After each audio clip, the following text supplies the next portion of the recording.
Well, hello there, humans, hippies, earthlings, whoever you are, wherever you are, whatever you're doing, and whoever you are lucky enough to be doing it too. I'm Bushka on Blitz, and I'm exceptionally happy to be bringing you this review of the Jagtiger version 2.0, or as I like to call it, Beast Mode. Look at this monster go. As always, this is a patron-sponsored post, and before we get to the nitty-gritty of it, I'd just like to point out that recently I've elevated myself to multimedia platforms, and we're now doing a podcast as well. So keep your eyes peeled for that. You can find all the lovely goodies on my website, www.bushkaonblitz.com. And if you do want to become a patron and hang out with all the humans in the Telegram channel and the voice chats and all that, just click here and you'll be happy diggity doggy. The Jagtiger, what did they do to it? Well, they buffed it. They made this tank the highest DPM tank in the game, which is rather surprising considering the fact that it is at tier 9, not tier X. Now, I never thought the Jagtiger was broken in the first place. Of all the tanks that you could have told me at tier 9 needed a buff, the Jag was nowhere near the top of that list. It just simply wasn't. I always thought the Jag was a fine weapon with a very lovely gun and plenty of DPM. But that apparently was not the case. It was underperforming. Now, Wargaming balance in a very interesting fashion, and it's a fair fashion because they balance for the masses. They make sure that they keep an eye on the stats and what's performing and what's not, and the Jag wasn't performing. It performed for me, and it performed for plenty of my mates, but it's got some real issues that haunt it, even with this massive burst of damage that it's copped in the recent patch 3.2. Obviously, is the patch I'm talking about here. And those issues remain with it. It's big, very big. It's not particularly mobile. Its armor is fine at its tier and below, but gets dominated by tier X tanks. But what it's got now is so reminiscent of the Tortoise when the Tortoise was first introduced to the game. It's got the ability to just simply burn a tank down. If you get stuck in a situation with pretty much any tank in the game and they're in front of you, you can switch to APCR, up your pen to enough to just auto-fire and burn them. Just simply out-DPM them. As long as you can keep them in front of you, you can wreck them. The gun, though, is fine. I mean, it's 460 alpha, which is all well and good. It's got a lovely gun on it. 0.33 dispersion and 2.1 seconds of aim time. They buffed the aim time as well. They lopped 0.2 off the aim time. So you've got a very, very accurate gun with excellent pen numbers. 276 millimeters of pen on your AP rounds, 352 millimeters of pen on your APCR rounds, and you've got it doing 3,367 damage per minute, which is a big number. But you might note that my reload time on screen is 6.5 seconds, which is a lot quicker than you'd expect for that kind of DPM number. In fact, the DPM when you're running rammer, vents, and double rations, pumps, and you've got all your perks and everything, pumps all the way up to in excess of 4,200 per minute. That's before you hit it with adrenaline. So when I say burn a tank down, I quite simply mean burn a tank down. You can take down any tier X heavy that's silly enough, or tier 9 heavy in fact. Same tier heavy is the best example. You can take down any tier 9 heavy that's silly enough to sit in front of you in under 30 seconds. That's phenomenal damage. And it's the kind of damage that has made this tank now, to my mind, a little bit over the edge of overpowered. And I think that's a good thing if what they're trying to achieve is a tank that can actually get played a lot more and end up in a lot. Because I saw a lot of Yags when the patch kicked off yesterday. I saw Yags in just about every game I was in, at least two, me and another, and quite often 3 or 4. So people are noticing and people are playing it, and that might move on to an increase in Jaegeroos in the game, and all those things are wonderful. And you can see here, I'm just sniping away in this tank. It's a great sniper. It's got a fantastic gun. It's got a fairly big, solid armor profile. The armor profile is interesting versus tier 8 tanks. it's enough armor that you can just muscle up and dominate. You've got the ability to bounce 259mm off your superstructure and 226 off your upper glacis. Your lower glacis, as always with most of the German tanks, is terrible, and you are a bit of a fire trap. You'll get lit up in this thing all the time, but your damage is, oh my god, it's amazing. Sorry, just imitating a couple of humans I know there. The damage is just simply to die for. It is the best you're going to find. 38 kilometers an hour is your top speed. You won't get to it much, mate. It's not quick. And 26 degrees of traverse is the most you're going to get out of the tank in terms of moving about the joint. But what it lacks in mobility, it more than makes up for in terms of pure, fearless intimidation now. It will rip to shreds anyone that's silly enough to get in front of it. I'm going to show you a few examples of me going semi-hull down in this tank. And you want to learn how to do this if you're going to be effective with it, because you'll see here, it's all well and good to get hits on tanks. But you're going to have to hit point trade and swap hit points a lot if you don't learn to side scrape and angle off buildings and to hide your lower glacis, because it's simply as big as a house. The thing is a monstrously big tank, and the sides, as is the case on most German tanks, are wafer thin, and you'll get set on fire. I mean, you're going to see here, you're just going to set on fire a lot. The thing is a tinderbox. It's one of the few tanks I'd consider running an auto extinguisher on, but have a look here. This is what I'm talking about. You'll see the hill here on my left once we polish off this T44. And it's an ungainly big bugger. I'm not moving until I get that thing sorted. There we go, get the T44. It costs the IS-3 Defender a hit point trade, and I'm sorry about that. But he went out sideways anyway. Not my fault. There was two tanks on his left, and he still went out. Had to get that shot off. That's all there is to it. What the hell was I talking about? Yeah, I'm going to show you how you can hide that lower glacis. Now, you're going to see there's a hill on my left which angles slightly away, runs from the top left to the bottom right. And there's a Jagtiger at the bottom of it. And you'll see what I mean when I say that the armor profile isn't really special against same tier tanks. Now, I'm going to hide the weak points of my armor, and he can't. And I'm going to do that by backing up and angling. Now, you want to get used to this. Every time you fire a shot, you angle. And then when you don't have a shot in the barrel, you angle away again. And you're only really straightening the tank up for the shot, and then you're buggering off, and you see we set him on fire again.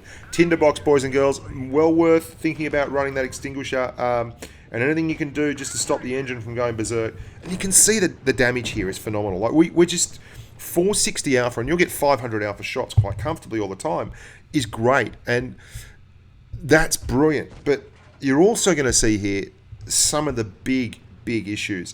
Now, I've been the sniper here on Dead Rail for quite some time. And we're playing a couple of really good players, and it was patch day, so there was a lot of really good players out yesterday. It was a tough day at the office if you were looking to farm win rate. And there was a lot of game trading and draws where, you know, you had very, very good players on both sides struggling along. But everyone wanted to try out new tanks and new changes to tanks and things like that. So the game's now devolved into 3-on-3. The grill up there I left on 22 hit points earlier. Just got a bad roll with HE. Didn't quite get the numbers I wanted. There's the grill on the right's gone as well. I think we fought these guys 5 times yesterday for 2 wins, a draw, and 2 losses. And they're very good players, but it was just like this all day long. Really, really good players on both teams. Now you're going to see what I'm talking about in terms of struggle. I miss a shot on this grill, but it wasn't an easy shot, and he reset camo. And I just can't catch anyone. It's simply put, look at it go. It's like a slug. It's not as bad as a T95, but when you have to move and relocate, well, that's when you're struggling. That's when you pay the penalty. And there's a dead tank in the alleyway here on my left, that 183, and I quite simply can't get through there, so I've got to go all the way around here. And the clock is ticking down. It's my own bloody fault. Spent too much time on the hill. I mean, it's fine to a certain point, but look, I'm still running around. That grill is just going to go run rings around me. There's still a Jagtiger in their spawn. Can't be helped. I told you, there's Jagtigers everywhere. And this is the issue with this tank. It is certainly overpowered if you can keep targets in front of you, but it is in no way, shape, or form an overpowered tank. And the tortoise gets the yag, and then Rich gets done, and then the Tort doesn't have one in the barrel, or I don't know what he's doing, he can't see that target. And I think the grill's going to pull back, so I stop, and I start thinking about moving again, and then he pops, and I miss this shot, and it's all over. And I can't blame him, because really, I camped the hell out of this. Super camper. Yeah, you can see me, I'm typing a happy face. I know that I deserve that. You've got to watch out pushing up too, because you've got very, very long, flat sides. People will get on your side and you can't turn the turret. Look at this. This thing is 1,800 hit points. We roll 460 average alpha damage. Now, it gets hit a couple of times by HE from someone, but we've rolled 2 sub-average damage rounds in a row. 3. We started firing. First shell hit him at 451. That's 4 really bad rolls, so that's low average damage for this tank. And we killed him at 427. Took 24 seconds of low damage rolls. 24 seconds of low damage rolls to go through 1,800 hit points. That, my friends, is a hell of a tank. And you're going to see here too, the superstructure on the tank is just quite strong. If you angle it, you'll get bounces like I did off that ST1. There's a KV4 camping in the far corner here. He's a known troll, Sir 777. I reported him. I'm pretty sure I got him removed from the game for a little bit, or chat banned for a while. He usually can't talk, and he didn't talk in this game, because when he can talk, he never shuts up and just keeps carrying on. He didn't say a word this game, so he's probably on another chat ban. But usually he drives a Centurion and gets that chat banned on a regular basis. I don't know why. That Yag has the stock gun. That's why I'm not that worried about pushing down here. I'm just waiting till he moves around so that I get a nice easy shot in the side. Look at the burn go. Look at this thing just burn. And I've angled it, and now just pump him. And another one coming in straight away again. That's when you don't roll average damage shots, and you just basically incinerate people. Yeah, the KV4 sitting in the corner can't talk, and I have a little go at him. I knew who he was too, so I was happy to have a go at him, knowing that he couldn't talk. He's in the far top left corner. I just could not get enough damage. I could not get enough tanks in front of me to do massive damage. Like no one wants to be in front of this. I had 3 mastery games in it yesterday, all about 5.5 to 5,200 to 5,500. This is a Tier X game on the new Halloween Rockfield map. Rockfield's undergone a heap of changes, and this seems to be the map that they always choose. Last year it was the Halloween map, was Rockfield in its old form as well, and when we had the Tankenstein event and there was candy pots and witches and all that kind of thing, and it was great. This year it looks like, with a few of the upcoming things, I can't say too much.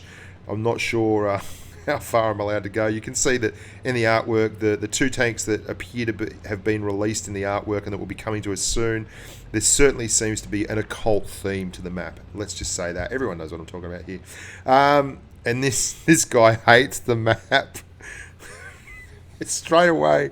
As soon as we start, he spent the whole time, and I just thought that's the spirit. I just can't stop being negative. People are people, the world over. Can't help it. We've pushed up to the right flank here. This is a big issue with this tank. You've got to let people get in front of you. It's good to be the tip of the spear in a game where you're the lone tier 9, or because you can angle your tank and get it quite quickly to about 260mm on your superstructure and about 230mm on your upper glacis, and that's not hard to do, which works a treat.